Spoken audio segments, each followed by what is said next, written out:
Welcome back, everybody. Time for some final thoughts on Valkyria Chronicles 4. First, a bit of housekeeping. Keep in mind that my future commentary playthroughs will be over on the Nodak Express Long Plays channel. I'll be starting off with the chronological playthrough of Frostpunk. The entirety of the last autumn is already done, and I'll be posting the first video to that series at the same time this one goes up for people who are interested in seeing something new. So don't forget to subscribe to that channel as well if you do like the long-form content. Second, I will be moving the Valkyria Chronicles 4 playlist over to the Long Plays channel. So if you're really interested in seeing the post-game play, me getting the true ending, etc., be sure to head over there and keep your eyes peeled for those videos. Finally, I am planning on doing commentary playthroughs of Valkyria Chronicles 1, 2, 3, and kind of a spin-off game that came out in 2017 over on the Long Plays channel. So if you're just interested in this world and kind of some other side stories in it, be sure to connect with me over there. Okay, I've thought a lot about how to do this video. It's not really going to be a review per se. I'm going to talk about what I liked about the game, then what I didn't like about the game. Obviously, let me know what you thought in the comments. You know, in terms of what I liked about the game, I really liked the game's premise. You know, this idea of, a group of friends and little more than kids, really, kind of going off and fighting in a war that was thinly veiled, World War II with some fantasy elements, basically, is really interesting to me. I really like the Valkyria Chronicles just premise. In addition, if you have served or you know people that have, this game hits hard sometimes, just emotionally, and they really did great, obviously talking with some veterans about kind of the impression that you are left with after service and losing friends and, kind of questioning the mission and that sort of thing.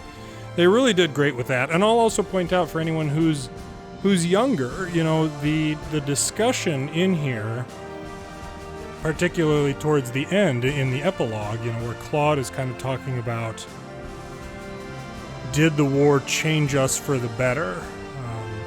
We grew up on the battlefield, but did it change us for the better? The older you are and the further that you get away from your youth and your childhood friends and that sort of thing, the more poignant that type of message is going to be. So I'll just say that as a person who already has a career and a family and that sort of thing, like the underlying message about loss and friendship and development as a person, just growth as a person, they really did well with that. I liked that. Other things that I liked about the game, I liked the gameplay. I really enjoy this kind of turn-based but still kind of action-focused gameplay. Valkyria Chronicles 1, when it came out, was not particularly similar to a lot of other games in terms of this turn-based action system, or, certainly its setting and whatnot. So I really just enjoyed playing the game. Obviously, there were some exceptions to that, and the fact that we were getting tutorials, even in the second to last mission, just on new mechanics, Steam was one of the ones that came to mind. It was just strange. I enjoyed the gameplay, but I did not enjoy how the gameplay was broken up in a lot of ways. More on that in a bit.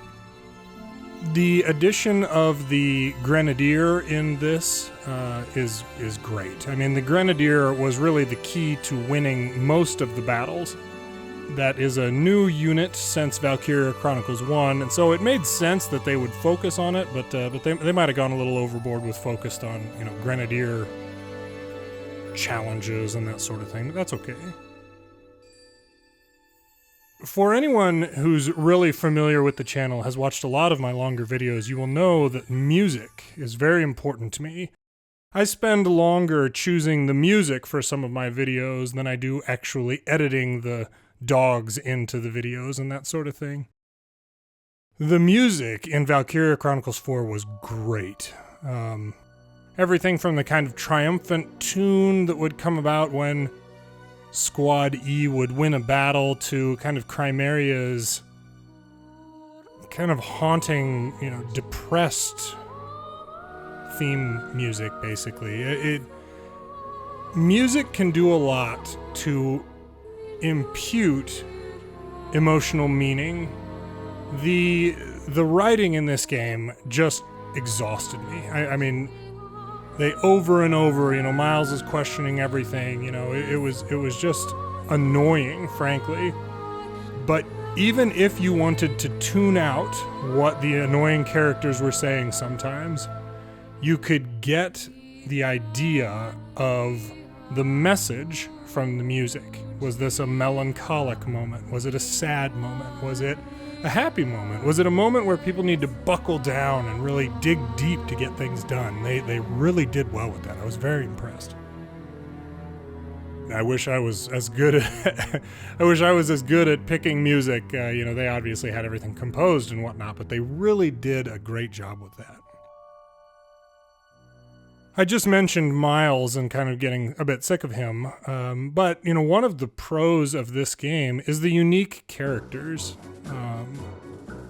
Everyone had a unique background. They all had different quirks and different interests and different people that they liked and that sort of thing. I mean, having the opportunity to sit down and design a game like this would be tremendously rewarding as a character creator or a just someone who's developing. Okay, I got it. We're gonna put somebody in a helmet, and the person who just designed Ferrier, for example. How can we incorporate somebody who wears a crazy helmet? And then obviously getting to write the squad stories, which kind of goes into some of the content that I'll talk about in a little while. But I did not feel that there were any real copy and pasting of characters. Even the snipers were all different. The mortar people were all different. The engineers, I suppose, I was generally picking the engineers just based on their likes and who had the most hit points. But for the most part, I was picking personalities. We had some comment requests for characters and that sort of thing that I was happy to oblige. Even getting Nico out there after their side stories. So I really enjoyed that. Far too often, you've just got character 1 is your beefy bro dude. Character 2 is your nerdy tech person. Whatever the case may be. I mentioned it. Another thing that I really enjoyed about this game. Well, I can't say that I enjoyed it. Another thing that I really appreciate about this game was its approach to loss. Christelle, Minerva is forever changed based on the loss of Christelle, and you could see that at the end where she wanted to detonate the nuke and sacrifice herself and everybody else, kind of contrary to the ceasefire.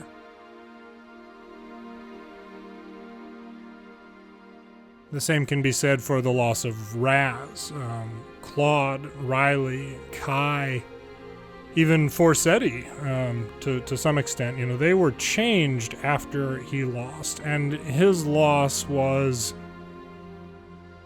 an easy sacrifice for him to make. He was there to protect the people. He had the opportunity to protect the people, and he was the best option to help protect his friends and the unit. And the game didn't shy away from that. They didn't have just a one-off, a sniper got somebody. You'll recall early in the playthrough when Lena, as Kai, got shot by a sniper. It was in a side story. She was trying to chase down and protect Raz, and it really just kind of came out of nowhere. Like, Lena just got shot by a sniper. Like, oh man, is she gonna die? Like, is that how they're gonna take one of the main characters away from us?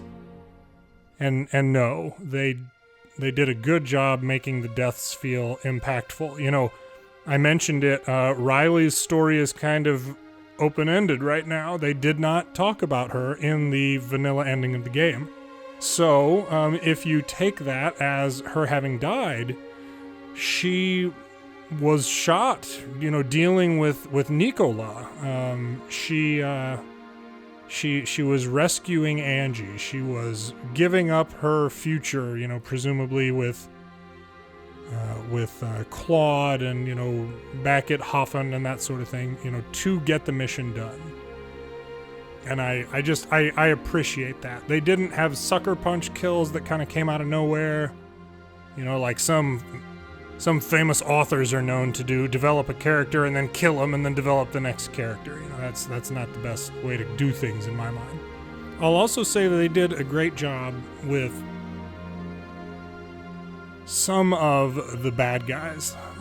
By the end, Nicola and Chiara, I felt bad for them, honestly.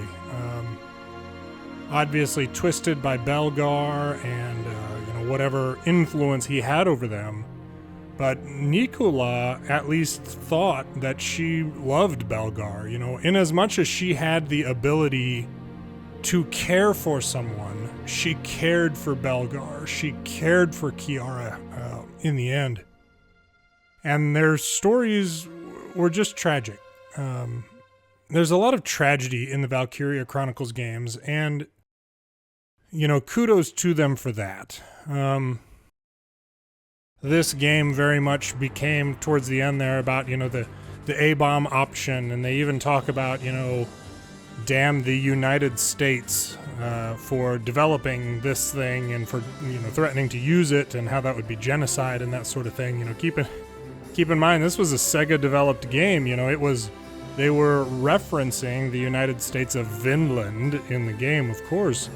But this was a direct commentary on the use of the A-bombs on Hiroshima and Nagasaki.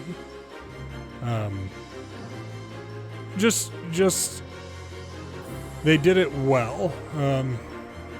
They developed the characters well, they delivered the message well.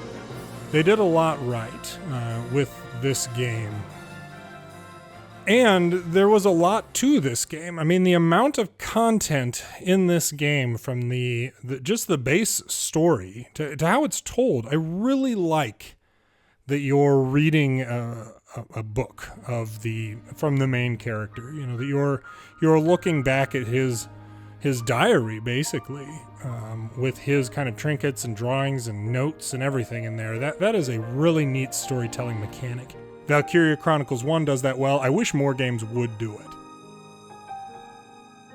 Then when you think about the content that's piled on top of that, you've got tank development, weapon development of multiple different types. You've got hand grenades, suits, an APC, which I think was new. I don't think Valkyria Chronicles 1 had an APC, but if it did, I just don't remember. You had, potentials and orders. It is a deep game. And that is always appreciated. You definitely got, even just with a vanilla playthrough of the base story, you got your money's worth with this game. And on top of that, you could end up getting a lot of extra side stories and squad stories and all sorts of additional stuff, which kind of transitions us over to some of the things that I didn't like about the game. It had so much filler. It had main story missions that could have easily been side content or extra stories the person could do if they wanted to kind of fill out more of the story or the background of the world. When we were helping the Resistance release some colonel from some major on some island somewhere, in the midst of our story, going, that could have been an extra story. It could have been cut out from the main story that was, 40 hours long approximately. And it could have been something that people could go and deal with. And that was also very interesting because that particular battle was the first battle the only battle where they had a sniper that would shoot the medics. That was a tactic-changing mechanism that they only used in one battle. The same can be said of when we fought walls the first time, I think it was, he had an order that would revive people we had killed. So we had to run and touch them, basically. No, I think maybe it was the second time we fought him that he issued that. I can't recall exactly. But he only ever used that order in that one battle. But we had to fight him over and over and over again. Did he just forget about that skill? Maybe if I was playing on a higher difficulty level, it would have been different. I don't know. I don't know. There was just a lot of fluff. A lot of the discussion and the stories, Miles suddenly starting to question things and everybody having to tell Claude how much they have faith in him and stuff by the end there. Like, I was exhausted with the dialogue in this game by the end. And that's unfortunate because that was when things finally started happening. There was a good 15, 20 hours there in the middle where just... it could have been condensed down into 1 or 2 missions and some story dialogue, So I was very much disappointed in that. I also thought it was strange that they didn't even introduce the bad guy. They didn't introduce Belgar until like 12 hours into the game, something like that. Like it was, the first quarter to maybe third of the game was just smooth sailing. Like we're just stomping people and we're invading the country and we're going straight for their capital. Here we go. And then, once they kind of flipped the switch with the bosses, you were almost always fighting 2 of the bosses at a time. Chimera and Walls, or Nicola and Chiara, or some combination thereof. They could have... If they still wanted to have all those battles, they could have split them up so that we were, okay, this time we're fighting Walls, and then the next battle we're fighting Chimera. And, they put all of their eggs into, kind of proverbially, they put all of their eggs into one basket. Well, they had one basket that had Walls and Chimera in it, and they had one basket that had Nikolai and Chiara in it. And those were the only 2 baskets, and never the 2 shall cross, and never will they just send one of them out. So, I don't know, it was just unusual. And, when we talk about the writing and the messages and just the over and over again with the messaging, we've got faith in you, man, you're not a scaredy Claude anymore. Like, I swear, I'm going to hear scaredy Claude just in my mind for the rest of my life whenever I run into someone named Claude. If you happen to be named Claude and you are a viewer of this channel, recognize that anyone who's ever played this game to completion is going to hear your name and immediately think Scaredy Claude. I apologize for that, but that's what Sega has done to us here. On the same note of kind of the writing and whatnot, I very obviously had a problem in this with kind of how sexist some of the writing was. I think back to, the sort of messages that Walls was sending, to be this cool bad guy that we had to fight against and whatnot, and he was just the most chauvinistic, toxically masculine character I've seen in video games in a long time. And I don't know if they were going for... This would have been the approach of, alpha males in, the 1930s and 40s, or if they were just trying to make him unlikable, or if they thought that was clever and cute. I don't know. But as someone who is married to a strong, independent female and hopes that my daughter becomes a strong, independent female and has strong, independent females all around me, personally and professionally, and yet is still comfortable enough to be a strong, independent male and happy that they are also strong, independent females.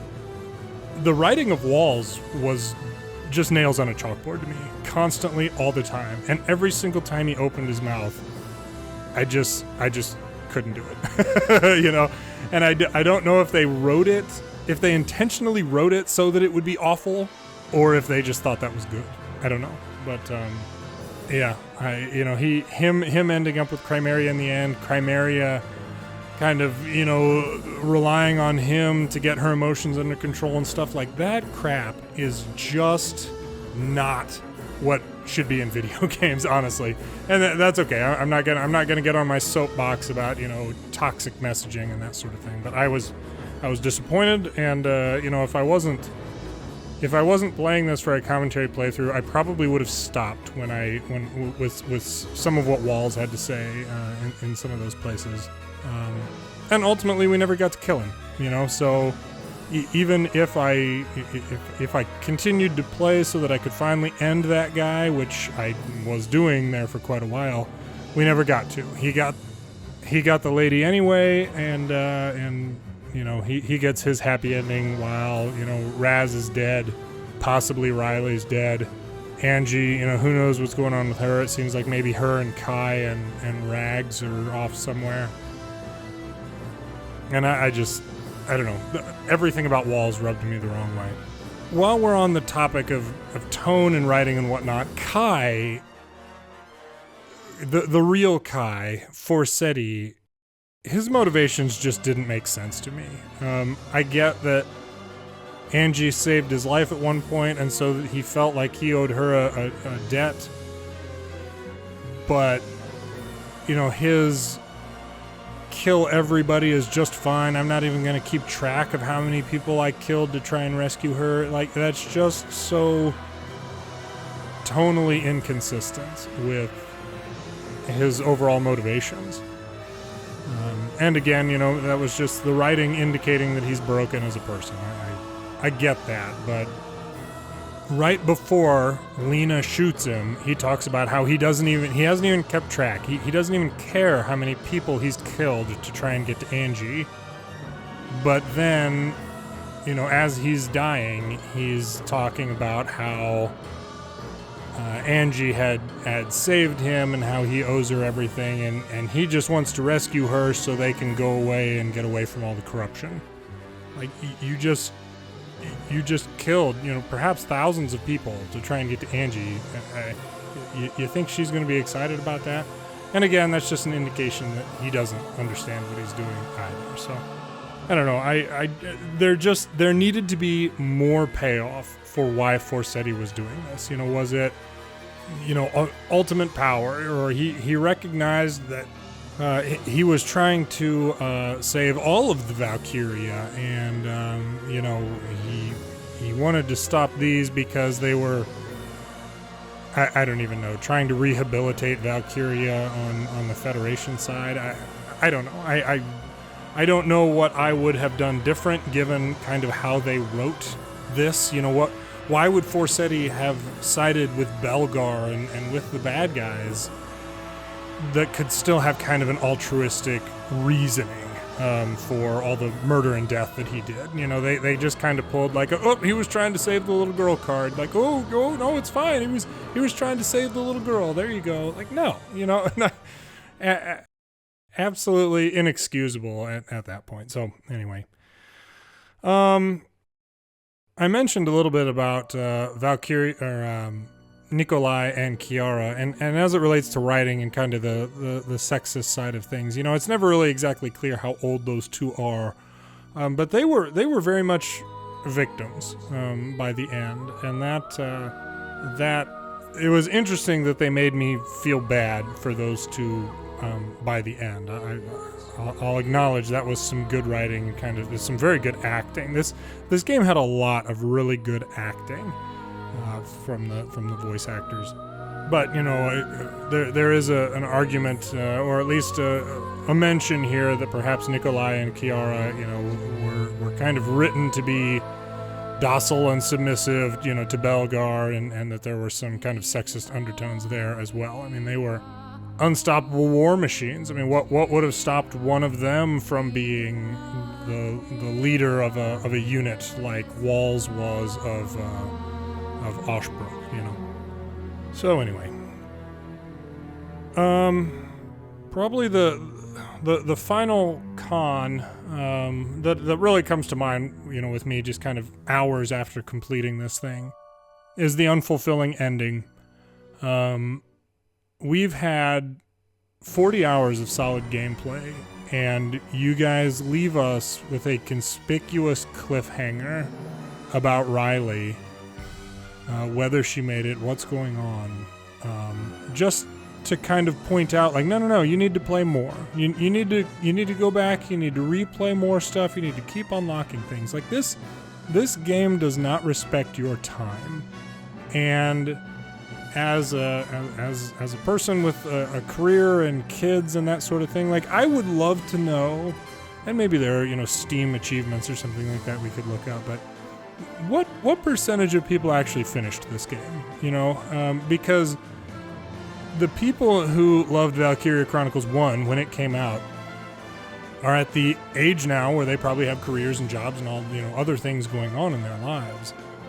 And I would just love to know, what percentage of people actually made it to the end, or just ended up looking it up online. Like, don't even bother playing it. Turn on some playlist like this and just kind of listen to it passively while you clean your house over this,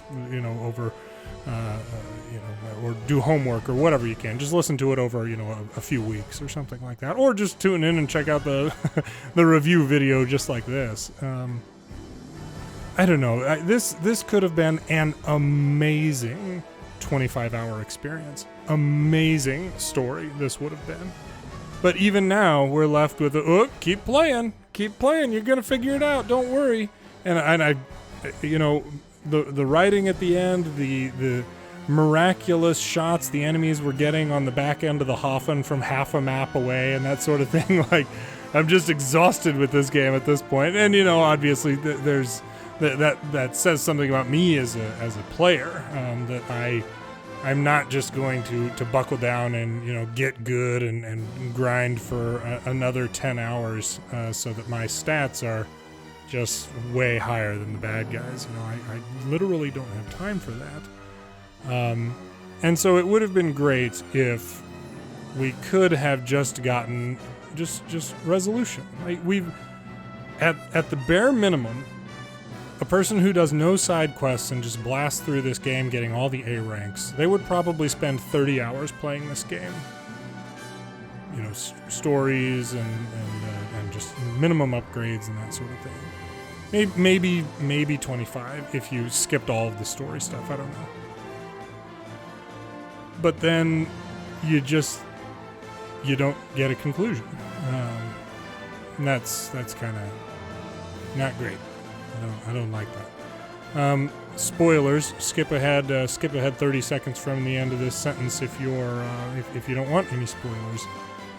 If you get to the true ending, Riley is alive. She and Claude are married. Claude proposed to her at that festival, and they are together rebuilding the Miller factory. So,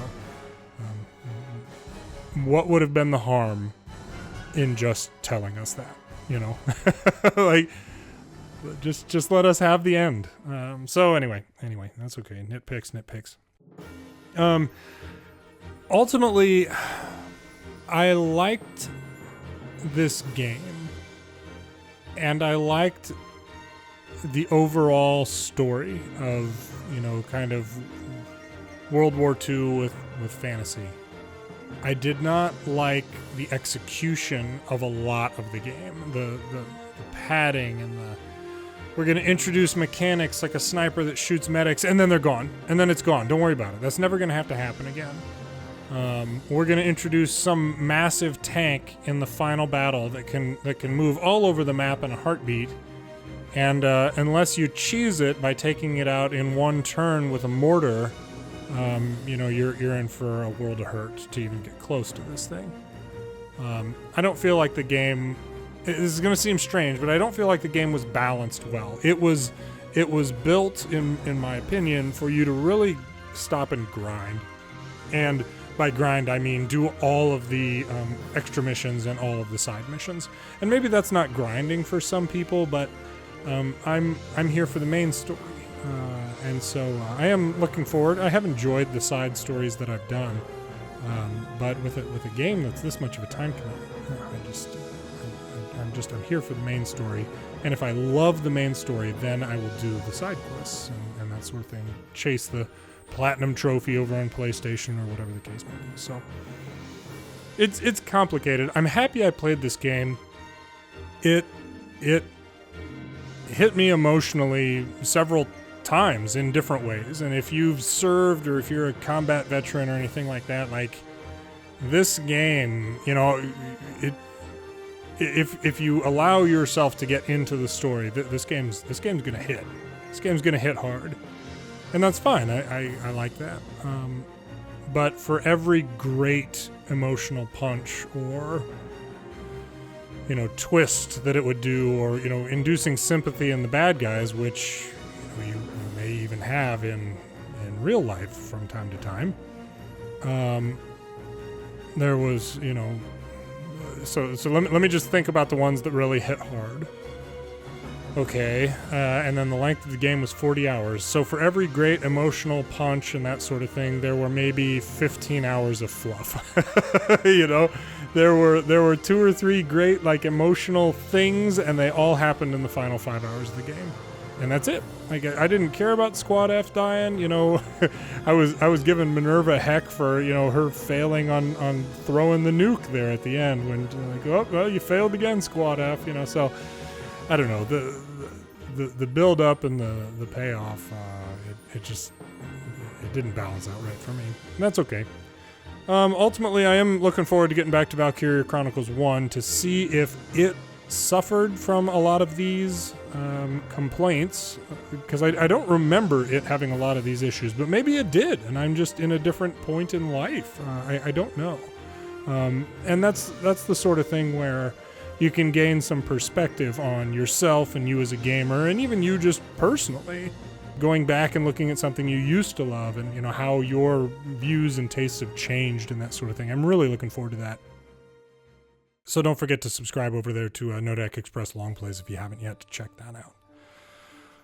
That is gonna basically be it here for Valkyria Chronicles 4 on this channel. I've already played the Squad 7 Squad E overlap story, where the characters of Valkyria Chronicles 1 interact with the characters of Valkyria Chronicles 4. That'll be going up over on the other channel. I did one additional Squad story that'll be going up over there, so head over there for more Valkyria Chronicles 4 content. This was a lot of fun. This was a lot of learning for me. This was the first real, kind of game that I was really excited about to do a commentary playthrough on the channel. I learned a lot about even the volume settings for some of these games. Editing these videos has been kind of a pain because the audio settings in the game are very inconsistent. I was surprised at that, but lesson learned. I'll be sure to kind of tweak those things beforehand.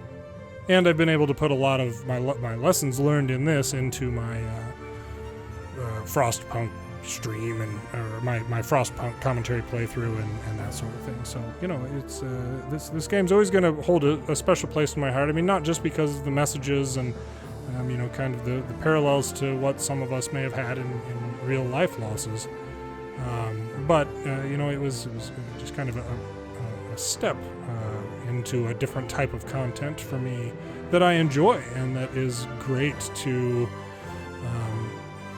it's great for me to give this sort of stuff a try. And if you're anything like me, sometimes you just turn on your favorite YouTubers and just listen to them while you are cleaning or studying or falling asleep or something like that. So anyway, at any rate, I do really appreciate everyone sticking around for this. This was very much a labor of love. I hope you've enjoyed it. And of course, thanks for watching.